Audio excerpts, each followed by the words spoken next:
in the big fight, clearly this last weekend was Volkanovski versus Lopes. That was the fight I really wanted to see because I really wanted to see if Volkanovski could pull it off. All-time great featherweight champion, one of the, for sure, greatest fighters of all time. Joe Rogan has reacted to Alexander Volkanovski's latest win, and suddenly the conversation around Volk has shifted in a big way after everything he's been through over the last year. This fight wasn't just about getting his hand raised. It was about reminding people exactly who he is, what he's capable of, and why writing him off too early was a mistake. Good job for Volk. Like I said before, when you're fighting Volk, you're fighting his body, obviously, but his IQ was so high. Go out on top, baby. Go out on top. Go out on top. I made it clear. Whoever's next is next. Whoever deserves it. Wow. I thought he's going to call quits. Good for him. You go, old man Volk. The first round, Alex Volkanovski did shoot on Diego Lopes. When they both went back to the corner, the one thing that Diego Lopes said was that I have to respect this takedown. So boom, right there, Alex Volkanovski was beating him up on the feet, turning him, staying ahead of him. But then what does he do? He shoots a takedown just to throw it in his mind. Even though Alex Volkanovski did not succeed with that takedown, he put that check mark in Diego Lopes' mind that I have to respect the takedown. Once again, I felt this fight was too soon for Diego Lopes. He lost twice to the champion. Volk look good, bro. Volk look good. It's just scary when he gets hit, you know? That's the only thing. What is that, the third round when he got hurt? It's kind of scary, but figuring it out, pushing through, bro. It's all love to him. Oh, yeah! Let's go! Let's go! Squeeze, pop up. Oh, fuck it. Damn it.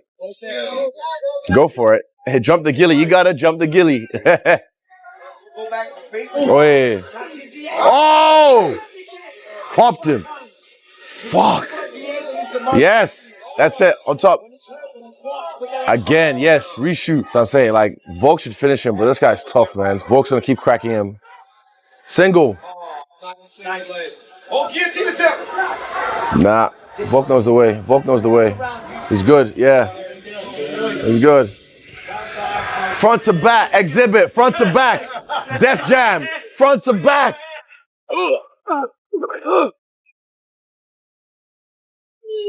Hit him with the front to back.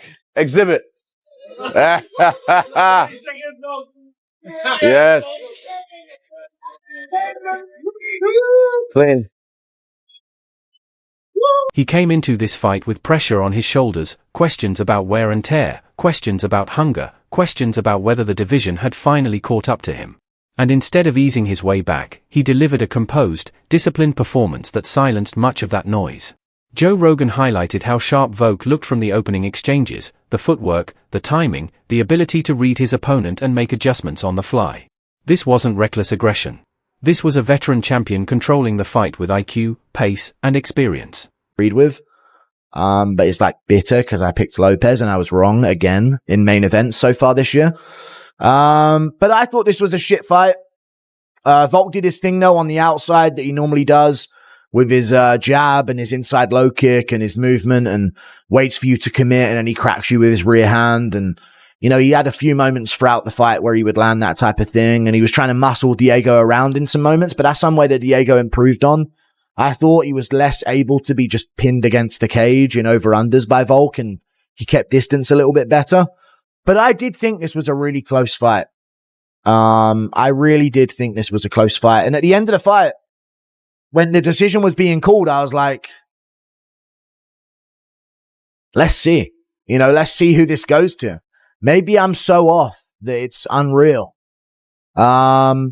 But yeah, I thought Volk had a pretty good performance. The end of the fight is obviously very good for him.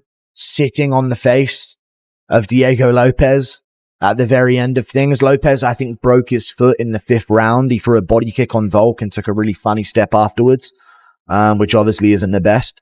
But he tried for an armbar here, but Volk reversed it. So Volk definitely cleared the 5th round with a dominant 5th, and got dominant position and landed all the better shots.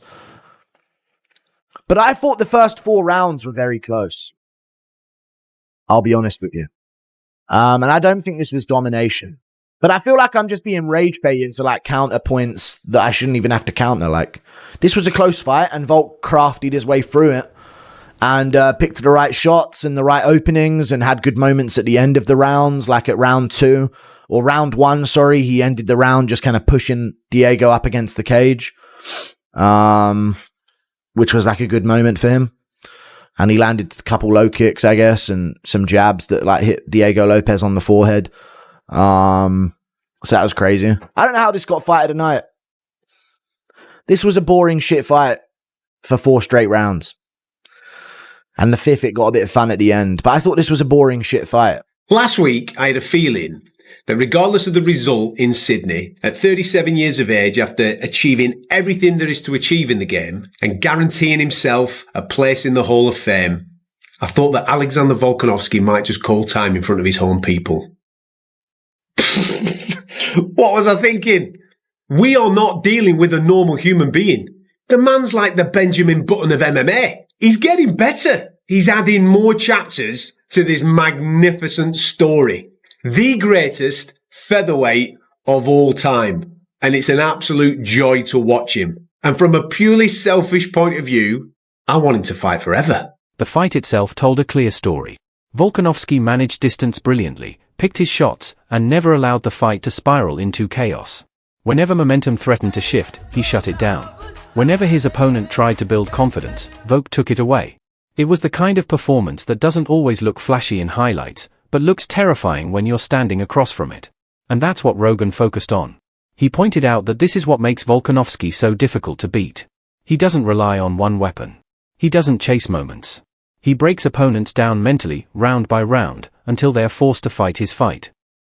This fight and the first fight, how did it play out differently, and were you surprised at anything that happened in there tonight? I guess not surprised. He did. We obviously the first fight, like I can get technical, I guess. Won't be facing him anytime soon, but like obviously I turned as you will see as I was circling, went to do that, and he learned to cut off straight away. But again, everyone's just like, oh yeah, he's got to learn to cut off. I said, okay, well I'll just go the other way. You know what I mean? Or I'll do something else. So he ended up struggling a little bit going the other way. I did want to grapple more. I thought I could have, grabbed the hold of him. He felt pretty strong. I'm like, oh, okay, won't bother. Jumped the ghillie for a bit of a laugh. Didn't work, but, it was, all good though. Yeah, like he's tough, man. He's tough, strong. If anything surprised me, it's probably, strength. He seemed stronger this camp. So I was going to ask you about that, because it seemed like some of those shots you got in, we got him really deep, and he was able to sort of shrug you off much easier than I thought. Not easier, but much better than I thought he was going to be able to. Was that the entire game plan, was to grapple and take him down and maybe land some ground and pound, or was it just you were going to find it out in the moment? I mean, we were going to find it out. Obviously, we wanted to take it down, and the idea was the main focus, take minimal damage. You know what I mean? 37-year-old man, I don't need to be taking damage. The first fight that we had, I was in a lot of pain. I wanted to have a quick turnaround. I couldn't because, there's a lot of things, that I had to recover from in that fight. So it's, all good. It was, mate, just to go out there and do what I did, was, again, at this age, 37 years old, just a win, right, is an awesome feeling. Then to do it here in Sydney, not only that, to defend your belt at 37 here in Sydney in front of your family and friends, it's incredible. The MMA community took notice immediately. Fighters praised the discipline. Analysts pointed out how Volkanovski looked very much alive, and fans who had started questioning his longevity were suddenly forced to reconsider. So what's next? That's where things get interesting. With this win, Volkanovski puts himself right back in the center of the title conversation. Whether it's a high-stakes rematch, a fresh challenger, or another legacy-defining bout, one thing is clear, he's not here to fade quietly. Joe Rogan summed it up best. When Volkanovski looks like this, he's still one of the most complete fighters in the sport, not just at featherweight, but in MMA, period. This wasn't just a comeback win. It was a statement. And moving forward, anyone looking at the featherweight picture now has to ask themselves one uncomfortable question.